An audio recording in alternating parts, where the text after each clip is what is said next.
ये हजरत हलीमा दाई हलीमा वो है, वो जात है जो अल्लाह के नबी जनाब मोहम्मद रसूलुल्लाह सल्लल्लाहु अलैहि वसल्लम को दूध पिलाई थी। कुर्बान जाओ, ये हलीमा है, ले गई अपने घर हजरत हलीमा, अल्लाह के नबी सल्लल्लाहु अलैहि वसल्लम की परवरिश की, दूध पिलाई। बहुत गरीब थी हजरत हलीमा सादिया, बच्चा लेने गई थी मक्का, और पैसे वाले लोग अपने अपने बच्चों को देहात में भेज देते थे बचपन में, ताकि परवरिश पाए बच्चे का, सेहत व तंदुरुस्ती का कहते ठीक रहे, वहां का आबो हवा बेहतर होता है गांव देहात का। तो हजरत हलीमा जब मक्का पहुंची तो और सब दाइयां जो गई थी मक्का, तो अमीरों के बच्चों को सब दाई ले ली, अब गरीब का बच्चा बचा है, ये एक यतीम बच्चा है, बाप भैया नहीं है, कुर्बान जाओ। हजरत हलीमा सोची कि अब यहाँ आए हैं तो खाली हाथ काहे जाएंगे, कम से कम इसी यतीम बच्चे को लेकर चले। अरे सुभान अल्लाह बोले था माशाअल्लाह। ये यतीम बच्चा कौन थे? कौन थे? इमामुल अंबिया जनाबे मोहम्मद रसूलुल्लाह, सारे लोग बोलो सल्लल्लाहु अलैहि वसल्लम थे। कुर्बान जाओ, झूले में झूल रहे थे। हजरत हलीमा पहुंची, हजरत आमेना रदी अल्लाह ताला, हजरत आमेना ने कही और कुर्बान जाओ इस बच्चे को ले जाओ। और झूले के पास हजरत हलीमा जब आई, बच्चे को चेहरे को देखना था, कुर्बान जाओ। हजरत हलीमा कहती है कि आज तक मेरी आंखों ने इतना खूबसूरत बच्चा नहीं देखा, आज तक मेरी आंखों ने इतना खूबसूरत बच्चा नहीं देखा। और सीने से लगाई, इजाजत मिल गई, हजरत हलीमा अपने घर लेकर पहुंची। हजरत हलीमा बहुत गरीब थी। अच्छा, कहत साली का जमाना है, मुसलमानों सुनो, कहत साली का जमाना है, महंगाई का जमाना है, और खाने को अनाज नहीं है, पीने को पानी नहीं है, पहनने को कपड़ा नहीं है। हजरत हलीमा के घर में ऊंट भी था, बकरियां भी थी, दूध। अब हजरत हलीमा जब घर पहुंचती है, कुर्बान जाओ, तो अपने शौहर से कहती है भूख लगी है, बच्चों को भी खिलाना है, थोड़ा देखिए ना, अगर बकरी के थन से, ऊंट के थन से अगर दूध निकल जाए, देखिए ना। इसलिए कि देखिए बारिश नहीं होती थी, बारिश नहीं होती थी, जिसके वजह से घास नहीं उगता था, हरियाली नहीं थी, खेत खलियान सब सूखे पड़े हुए थे। ओ हजरत हलीमा के शौहर बर्तन लिए बकरी के पास पहुंचे तो देखते हैं या अल्लाह, ये थन है, दूध से थन भरा है, खुशी का ठिकाना नहीं। ये थन में तो कुछ नहीं था, ये थन में दूध आया कहां से? दूध तो है। और कुर्बान जाओ, अपनी बीवी के पास लेकर आए तो बीवी से कहते हैं हजरत हलीमा के शौहर कि देखो ना, आज क्या मौजज़ा है, ये क्या करामत है, ये क्या करिश्मा है, बकरी के थन में ज्यादा दूध है। तो हजरत हलीमा कहती है कि मुझे लगता है ये बच्चा बड़ा बरकतों वाला है, ये बच्चा बड़ा बरकतों, अरे जोर से बोलो, बड़ा बरकतों वाला है। और कुर्बान जाओ, ये बच्चा बड़ा बरकतों वाला है। अल्लाह अकबर कबीरा। तो ये शेर सुनो, कितने लोग कहते हैं कि हजरत हलीमा ने अल्लाह के रसूल सल्लल्लाहु अलैहि वसल्लम को पाला है। सुनो, क्या कहा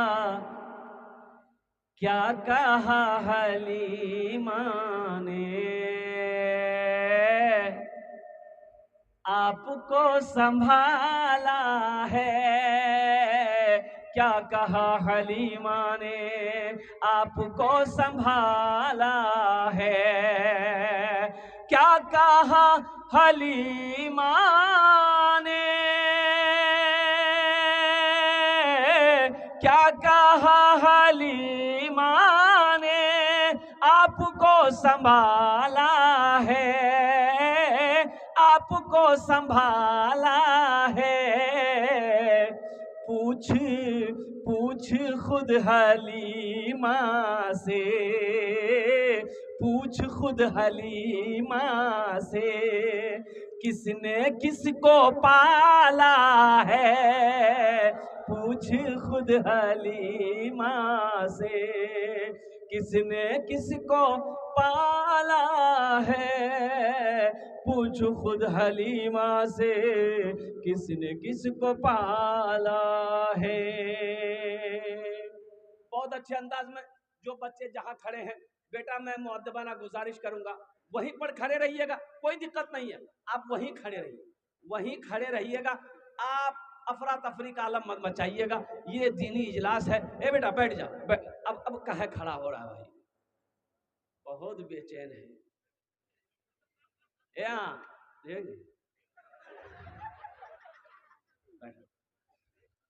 की जगह जलसे में तकरीर कर रहा था, एक नौजवान खड़ा हुआ, मैंने कहा क्या हुआ, बोला है बेटा 10 मिनट का फिर खड़ा हुआ, मैंने कहा है परेशान है, बोला मुझे साहब बहुत जरूरत लग रहा है। बैठो, नौजवान हो बर्दाश्त करो, नौजवान हो कि पोल्ट्री मुर्गी हो, बैठ गया।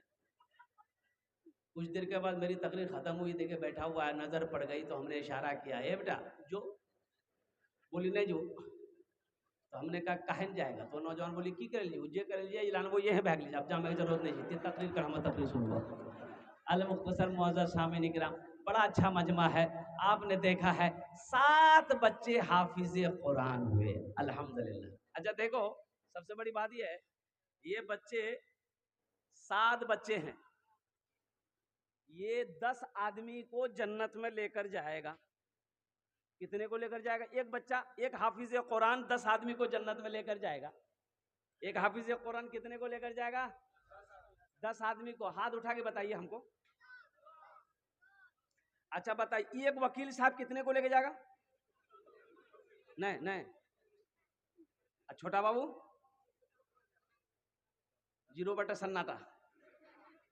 लेकिन कुर्बान जाइए, ये हमारा बच्चा हाफिज कुरान है, अल्लाह के महबूब जनाब मोहम्मद रसूलुल्लाह, सारे लोग बोलो सल्लल्लाहु अलैहि वसल्लम ने इरशाद फरमाया, एक हाफिज कुरान 10 आदमी को जन्नत में लेकर जाएगा। अब किसको लेकर जाएगा? ये जिसको चाहेगा, ये जिसको चाहेगा उसको लेकर जाएगा। जन्नत में जाएंगे? अरे बोलो भाई, जन्नत में जाएंगे? कैसे जाएंगे? पैदल? एक आदमी इमाम साहब से बोला कि इमाम साहब ये बताइए, ईद की नमाज आप कहाँ पढ़ाइएगा? बोला ईद की नमाज कहाँ पढ़ाएंगे? ईदगाह में पढ़ाएंगे। बोला तो हम नहीं पढ़ेंगे, मस्जिद में पढ़ाइए। बोले कहे मस्जिद में पढ़ो? ईद की नमाज पढ़ना ईदगाह में नबी की सुन्नत है। कोई उज्र हो, परेशानी हो, आंधी हो, पानी हो, तब मजबूरी के साथ मस्जिद में पढ़ी जाएगी, लेकिन ईद की नमाज तो ईदगाह में पढ़ना है। तुमको क्या परेशानी है, ईदगाह में पढ़ लेना। बोला नहीं, वो मेरा भाई जो है वो ईदगाह में नमाज पढ़ेगा, इसलिए वो जहां नमाज पढ़ेगा हम वहां नमाज नहीं पढ़ेंगे। भाई से चल रही थी तो इमाम साहब बोला कि बाबू, ईदगाह में नमाज पढ़ना वो मेरे दूसरी तरफ रहेगा, तुम बाएं तरफ रहेगा। वो अगर दाएं तरफ रहेगा तुम बाएं तरफ रहना, अगर वो बाएं तरफ रहेगा तुम दाएं तरफ रहना, नमाज पढ़ो घर आओगे। बोला इमाम साहब आप दाएं बाएं की तरफ कह रहे हैं, अगर वो जन्नत में चला गया हम जन्नतों में नहीं जाएंगे। बोला वाह बेटा वाह, बहुत अच्छी दुश्मनी निभा रहा है। कुर्बान जाओ कि भाई जन्नत में चला जाएगा तो हम जन्नतों में नहीं जाएंगे, तो जन्नत में नहीं जाओगे तो कहाँ जाओगे? जाओ जहन्नम में ठोकैया खाओ जाकर, सब गर्मी फरिश्ता निकाल देगा तुम्हारा। 10 आदमी को जन्नत में लेकर जाए। अच्छा इसके माँ बाप का क्या मकाम होगा? बड़ा ऊंचा मकाम होगा। बाप के सर पे अल्लाह ताज पहनाएगा, ताज। अब वो ताज कैसा ताज होगा? तो अल्लाह के हबीब सल्लल्लाहु अलैहि वसल्लम ने इरशाद फरमाया, हजरत मुआज बिन जबल रदी अल्लाह ताला अन्हु, बहुत बड़े जलीलुल कद्र सहाबी है, ये रावी रिवायत फरमाते हैं कि अल्लाह के रसूल ने इरशाद फरमाया, ए मुआज जानते हो उस ताज में कितनी रोशनी होगी जो हाफिज कुरान के बाप के सर पर और माँ के सर पर पहनाया जाएगा? कितनी रोशनी होगी? कहा कि या रसूल अल्लाह सल्लल्लाहु अलैहि वसल्लम, मेरी माँ और मेरे बाप आप पर कुर्बान, ये तो आप बता सकते हैं, अल्लाह जानता है। तो अल्लाह के महबूब ने इरशाद फरमाया, ए मुआज, जो हाफिज कुरान के माँ बाप के सर पे जो ताज पहनाया जाएगा, उस ताज में इतनी रोशनी होगी कि सूरज की रोशनी फीकी पड़ जाएगी। सूरज की रोशनी। तो अहले महशरियों पूछेंगे अल्लाह के फरिश्ते से, ये कौन है? ये कौन है जिनके सर पे ताज पहनाया गया? ये कौन है? कोई अंबिया है? अल्लाह के फरिश्ते कहेंगे नहीं नहीं, ये कोई अंबिया नहीं है। तो फिर ओ लोग पूछेंगे ये कोई शोहदा है? कहा कि शोहदा भी नहीं है। तो फिर लोग पूछेंगे ये कोई सालिहीन की जमात में से है? कहा कि नहीं, सालिहीन की जमात में से भी नहीं है। सिद्दीकीन है? सिद्दीकीन भी नहीं है। तो भाई आखिर ये है कौन जिनको ये ताज पहनाया गया है? तो अल्लाह के फरिश्ते जवाब देंगे ये वो माँ बाप हैं जिन्होंने दुनिया के अंदर में अपने बेटे को हाफिज कुरान बनाया था। सुभान अल्लाह, बोला था माशाअल्लाह। जिन्होंने दुनिया के अंदर में अपने बेटे को आलिम दीन बनाया था, जिन्होंने दुनिया के अंदर में अपने बेटे को हाफिज कुरान बनाया था। ऐ मुसलमानों, ऐ नौजवानों, हम आपको अपने बच्चे को इंग्लिश पढ़ाने से मना नहीं करते हैं, हिंदी पढ़ाने से मना नहीं करते हैं, संस्कृत पढ़ाने से मना नहीं करते हैं। हमारा बच्चा बंगला भी पढ़ेगा, मराठा भी पढ़ेगा, उड़िया भी पढ़ेगा, संस्कृत भी पढ़ेगा, हिंदी भी पढ़ेगा, हर भाषा पढ़ेगा। लेकिन मेरा कहना है कि मेरा बच्चा दुनिया का हर भाषा से पहले अगर पढ़ेगा तो अल्लाह का कुरान पढ़ेगा। खैरुकुम मन तअल्लमल कुरान व अल्लमहु।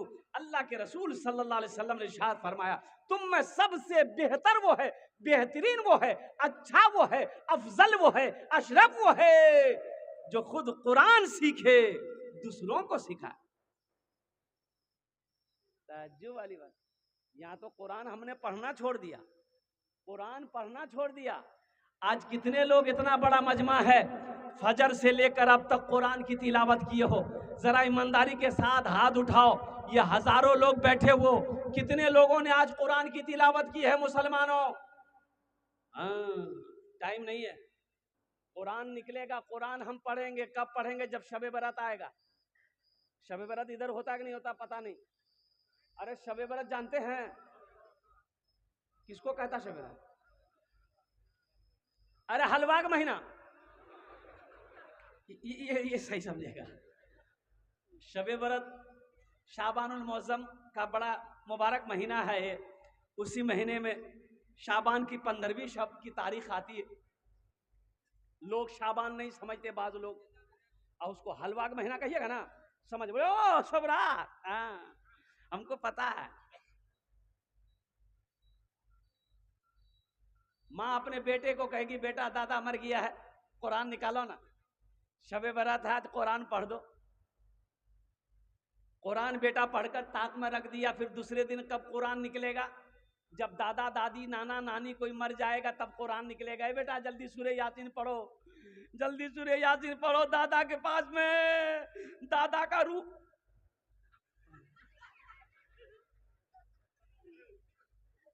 वहां सूरह यासीन पढ़ी गई। अच्छा, कुरान कब पढ़ा जाएगा, कब निकलेगा? सुनो, हाँ, एक मौके पर और भी कुरान निकलेगा। कब निकलेगा? जब किसी से झगड़ा होगा, जब किसी से लड़ाई होगी।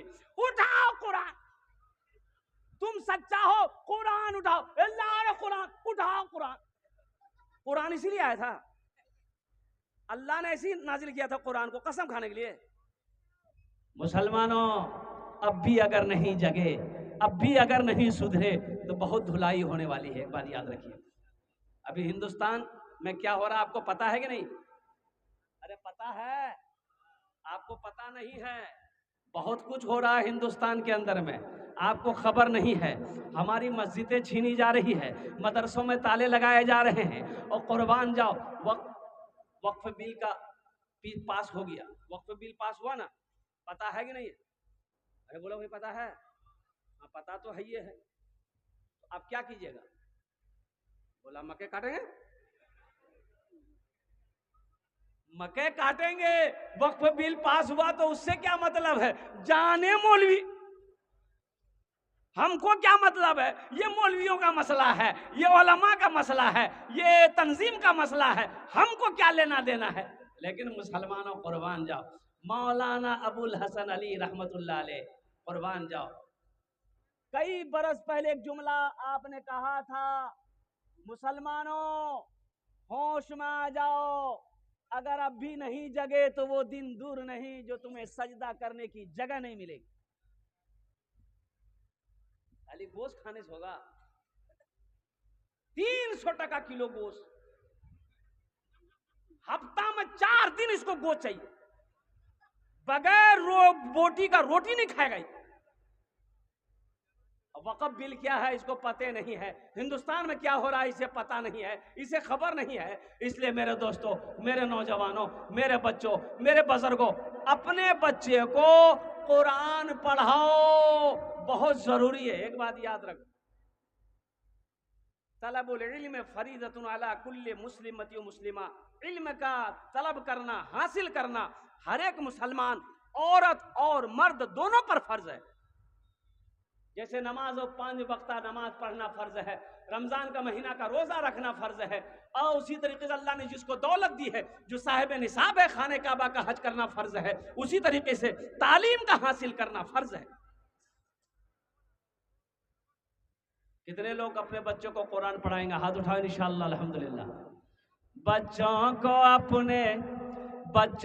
अपने साहिबे ईमान बनाओ, बच्चों को अपने साहिबे ईमान बनाओ, कुरान पढ़ाओ, कुरान पढ़ाओ, सरकार की सीरत पे जरा इनको चलाओ, कुरान पढ़ाओ, कुरान पढ़ाओ। सब कड़कड़िया नोट से, एटीएम से निकले।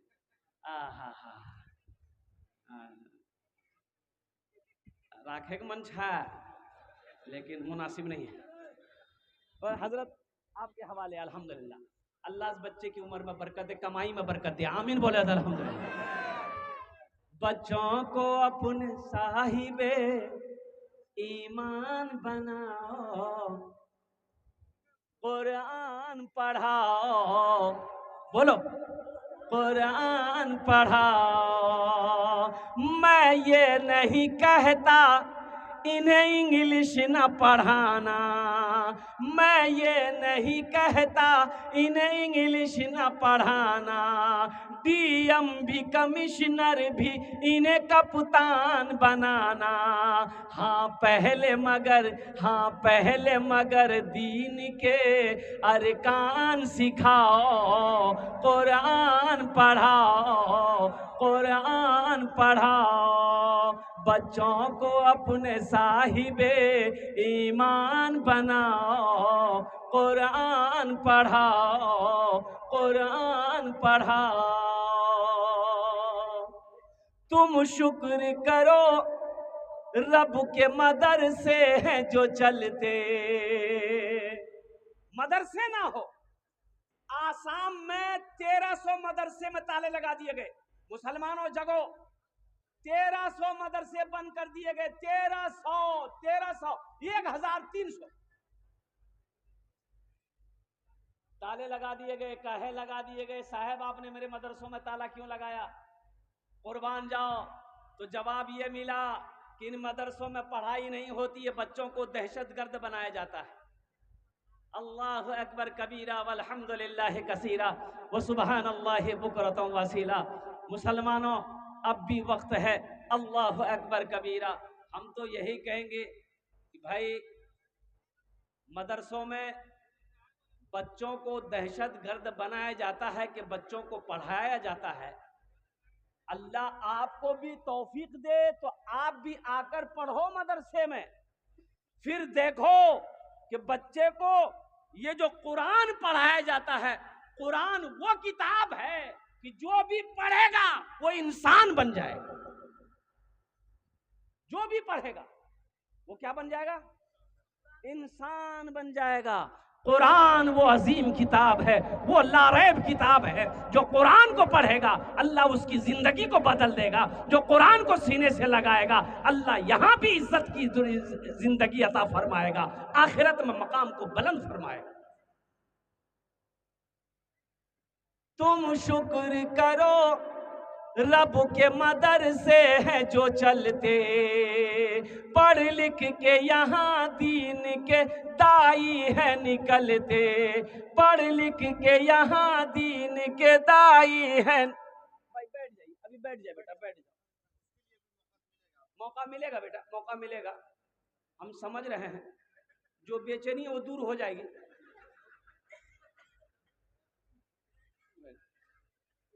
कि तकरीर करके नीचे उतरे ना तो एक लड़की की ख्वाहिश थी कि हजरत मेरे तरफ से थोड़ी सी चाय पी लीजिए आप। एक चाय की दुकान वहीं थी, चाय वाला ही बड़ा खुश हुआ, मार स्टोव में हवा भर रहा था, cut cut cut cut cut, हजरत हजरत बैठिए बैठिए। अब वो बैठ गए वहीं पर, अब लड़का सब घेर लिया। एक बच्चा के देखे ऐसे खड़ा था, तो बड़ा ये आया, तो मैंने कहा बेटा काहे खड़े, बैठो बैठो तुम भी चाय पियो। बोले की पियो चाहो दी टक आ जाओ वो होते लल्ला, हम चाह कौन जी रख और कुर्बान